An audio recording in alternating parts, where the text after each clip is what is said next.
Cherry on the cake হলো না। তো খেলাটা নিয়ে আমি কি বলবো, মোহনবাগান খারাপ খেলেছে আমি একবারও বলবো না। স্লো হয়ে গেছিলো কিছু কিছু জায়গায়, সামান্য অল্প অল্প মিস্টেক যেগুলো পার্ট অফ গেম বলা চলে, সেখান থেকে মুম্বাই গোল করে বেরিয়ে গেছে। এবং এটা বলতে কোনো আপত্তি নেই, মুম্বাই সব দিক দিয়ে আমাদের থেকে বেটার ছিল।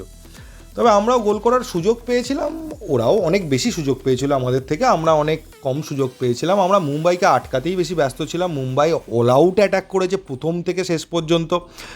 ফার্স্ট হাফটা পুরোটাই মুম্বাইয়ের দখলে ছিল বলা চলে, ফার্স্ট কোয়ার্টারটা সরি, সেকেন্ড কোয়ার্টারটা আমরা কিছুটা খেলেছিলাম, তাও খেলছিল মুম্বাই। খেলার বিরুদ্ধে গিয়েই আমাদের গোলটা আমরা পেয়েছিলাম।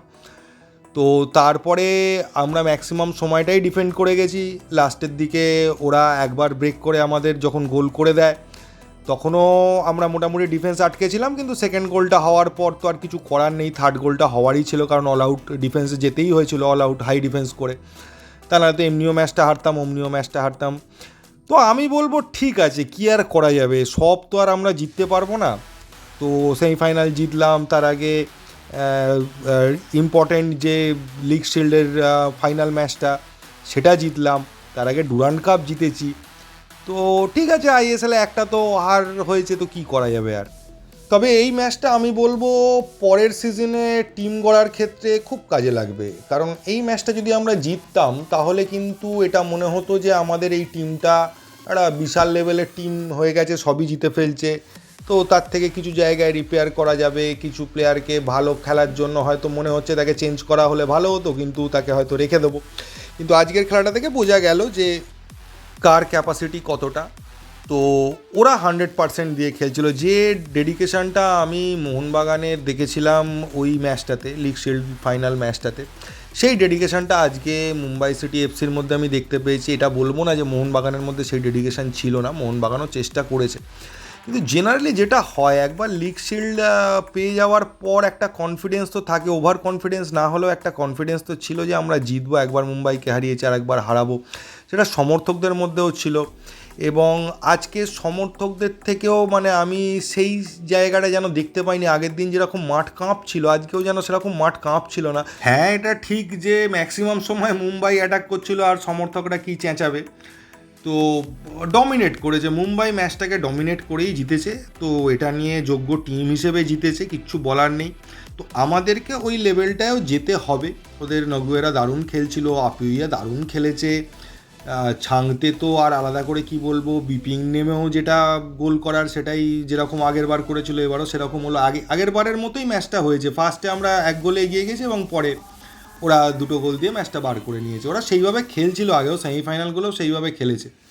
সত্যি কথা বলতে ফার্স্ট হাফের প্রথম থেকে যে অ্যাট্যাকটা ওরা করেছিল সেটা মোহনবাগান রাখতে পারছিল না। ওরা অনেকবারই ঢুকে গেছিলো, 2-3বার পোস্টে লেগেছিলো, তাও আমি একটুখানি আশা পেয়েছিলাম যে পোস্টে লাগছে তাহলে কি আমাদের দিন, কিন্তু না, আলটিমেটলি সেই ওদেরই দিন ছিল, আমাদের দিন ছিল না। তবে আমরা সুযোগ পেয়েছিলাম, এটা আমি বলবো যে আমরা সুযোগ পেয়েছিলাম। তখন যদি গোলটা করে দিতে পারতাম তাহলে আমাদের মানে রেজাল্টটা অন্যরকম হতেও পারতো। তো যাকে, এটা আফসোস করে আর লাভ নেই, যেটা হবার তো সেটা হয়ে গেছে, সেটা আমরা যতই আফসোস করি না কেন সেটা তো চেঞ্জ হবে না। তো ঠিক আছে, এটা তোলা রইলো। এবছর লিগ শিল্ডটা তো নতুন করে হয়েছে, লিগ শিল্ডটা তো আগে আমরা পাইনি, এমনকি ওটা তো রেকর্ড এটিকেও কোনো দিন পাইনি, আমরা পেয়েছি। তো সেই লিগ শিল্ডটা তো এবার প্রথম হলো, তো পরের বছরের জন্য তো কিছু রাখা থাক, আবার নয় ট্রিবিউলটা অন্য কোনোবার হবে।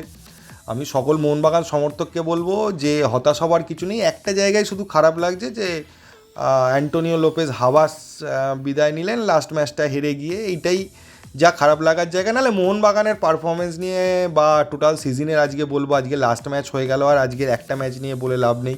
টোটাল সিজনের পারফরমেন্স ঠিক আছে। অ্যান্টোনিও লোপেজ হাবাস যে জায়গায় নিয়ে গেছে সেটা আমরা কল্পনাও করতে পারিনি। তো পৌঁছেছি। তো ফাইনালটা ছিল না কপালে, একটা ম্যাচ হারাচ্ছিল, হেরেছি। তো ঠিক আছে, এখন রেফারিং নিয়ে বলতে গেলে কিন্তু মুম্বাইয়ের সমর্থকরা বলবেই রেফারিং খারাপ হয়েছে। তার কারণটা হচ্ছে যে ওই যে হ্যান্ডবলটা ছিল ওটা কিন্তু রেফারি দেখতে পায়নি আমার মনে হয়েছে, যেটা বলছিল কমেন্টেটাররা, নাহলে কিন্তু ওটা পেনাল্টি হয়ে যেত, তখনই খেলাটা ঘুরে যেত। তবে মোহনবাগানের প্লেয়াররা লড়ে গেছে, লাস্ট পর্যন্ত লড়ে গেছে। জনি কাউকো যতটুকু খেলার খেলতে পেরেছে, এই ওয়েদারে জনি কাউকোর খেলার কথা নয় এবং সে তাও যতটুকু খেলছিল তার থেকে বেটার চেষ্টা করেছে, অনেক চেষ্টা করেছে, কিন্তু করতে পারেনি। তবে আরও কয়েকটা চেঞ্জেসের দরকার ছিল, যেটা ওরা করলো, আমাদের সেই চেঞ্জেসগুলো হয়নি। তার কারণ ছিল প্লেয়াররা মানে ডেডিকেটেড হয়ে খেলছিল, যতজন প্লেয়ার ছিল তারা কেউই মানে হাল ছাড়ছিল না। সেই মনোভাবের জন্যই হয়তো আরও কিছু প্লেয়ার চেঞ্জ করা গেলেও করেননি হাবাস। তো নো প্রবলেম, আবার সামনের বছর নতুন করে আবার টিমটা তো কিছুটা নতুন হবেই, মেন প্লেয়াররা থেকে যাবে, কিছু প্লেয়ার চেঞ্জ হবে, বিদেশিদের কিছু পরিবর্তন হবে, সেগুলো নিয়েই তো এবার পড়বো।